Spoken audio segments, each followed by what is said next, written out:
Mastering Book Cover Design for Authors. Welcome. Today, we dive into creating stunning book covers for authors step by step. Step 1. Choose the right software for your design. Options like Canva or Adobe InDesign are great. Step 2. Brainstorm your book's themes and target audience to inform your design choices. Step 3. Create a mood board to gather visual inspirations that reflect your book's essence. Step 4. Select a color palette. Colors can convey emotions and set the tone for your book. Step 5. Choose typography. Fonts should reflect your genre while being legible and eye-catching. Step 6. Layout design is crucial. Balance your title, author name, and imagery for impact. Step 7. Iteration is key. Don't hesitate to tweak your cover until it feels just right. Step 8. Print a test cover.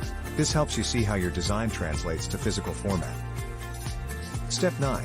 Finalize your design. Make sure every aspect aligns with your book's message. Step 10. Share your design. Utilize social media and author platforms to showcase your work. Step 10. Share your design.